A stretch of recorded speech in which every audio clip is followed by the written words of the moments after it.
प्रभु यीशु के दूसरे आगमन की तैयारी के 7वें दिन में आप सबों का हार्दिक स्वागत है।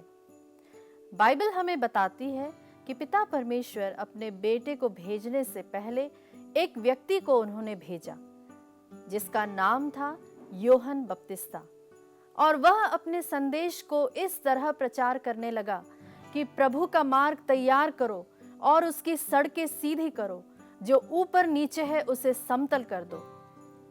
प्यारे मित्रों, क्या यहूदियों या इजरायलियों के रास्ते खराब थे? नहीं, यूहन्ना बपतिस्ता हमारे अंदर के जीवन के बारे में बोल रहा था।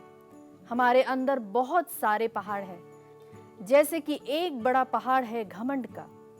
एक घमंडी व्यक्ति कभी भी जल्दी माफी नहीं मांगता। यूहन्ना कहता है कि वह पहाड़ समतल किया जाए। यूहन्ना हमारे भीतर के जीवन के विषय में प्रचार करता है कि अगर हम चाहते हैं कि यीशु हमारे अंदर आए या हमारे दिल में यीशु जन्म ले, तो हमें पहले अपने अंदर के पहाड़ को तोड़ना होगा, उसे गिराना होगा।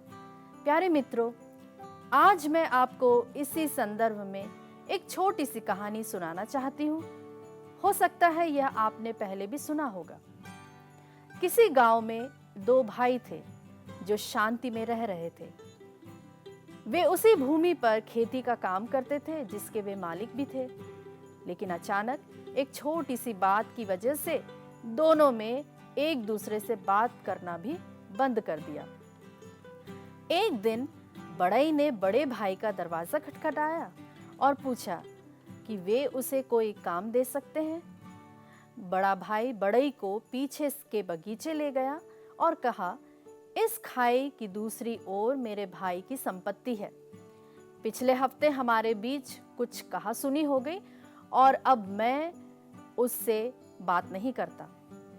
एक दिन वह अकेला गया और बुलडोजर के सहारे उसने वहां का बांध तोड़ दिया। अब हमारे बीच पानी की धारा बह रही है। तो अब मैं चाहता हूं कि आप सिर्फ 8 फीट लंबी दीवार जैसा कुछ बना दे ताकि हम एक दूसरे को देख भी ना सके। बड़ई ने कहा कि वह इस काम को बखूबी करेगा और उसने काम करना शुरू भी कर दिया। शाम को जब वह बड़ा भाई वापस आया तो उसके लिए एक बड़ा सरप्राइज उसका इंतजार कर रहा था। दीवार के पार्टीशन के बजाय उसने एक पुल को देखा जो दोनों संपत्तियों को जोड़ रहा था। आश्चर्यचकित वह अवाक होकर वह उस पुल पर चढ़ा। उसके भाई ने उसे देखा और उसकी तरफ वह दौड़ कर आया और कहा, मेरे भाई, मुझे माफ कर दो। मैं मेरे रिश्ते को तोड़ना चाहता था और इसलिए मैंने खाई बनाई, लेकिन आपने पुल बनाकर हम दोनों को फिर एक कर दिया। भाई, आपके पास एक महान दिल है। गले मिलकर दोनों जोर जोर से रोए।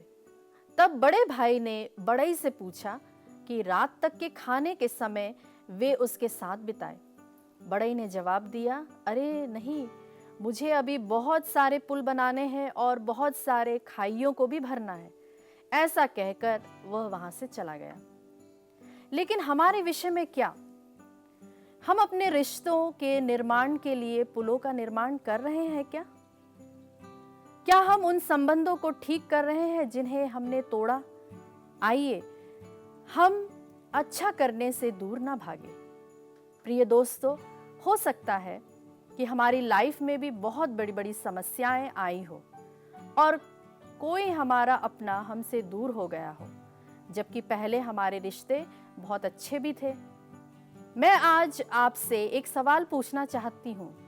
भले ही वह आपसे दूर हो, बातें नहीं होती हो, पर क्या आपने कभी इन दूरियों को खत्म करने के लिए पुल बनाने की कोशिश की? पवित्र बाइबल हमसे कहती है और हमें याद दिलाती है कि किसी को किसी पर दोष लगाने का कारण हो तो एक दूसरे को सह लो और एक दूसरे के अपराध क्षमा करो। जैसे प्रभु ने तुम्हारे अपराध क्षमा किए, वैसे ही तुम भी करो। लेकिन क्या इस आगमन में रिश्तों का नया पुल बनाने के लिए आप तैयार हैं? हम आज इस पर मनन करें। हम बाइबल के वचन ले। संत मत्ती अध्याय 5 पद संख्या 23 और 24, जो इस प्रकार कहता है, जब तुम वेदी पर अपनी भेंट चढ़ा रहे हो और तुम्हें वहां याद आए कि मेरे भाई को मुझसे कोई शिकायत है, तो अपनी भेंट वहीं वेदी के सामने छोड़कर पहले अपने भाई से मेल मिलाप करने जाओ और तब आकर अपनी भेंट चढ़ाओ। आइए हम कोशिश करना ना छोड़ें, बालक यीशु के लिए इस क्रिसमस खुद को सुंदर रीति से अपने को तैयार करें। इसी के साथ प्रिय विश्वासियों, मैं आज का संदेश यहीं समाप्त करती हूँ और आशा करती हूँ कि आपका दिन प्रभु की कृपाओं से भर जाए। आप सबों को पुनः जय यीशु।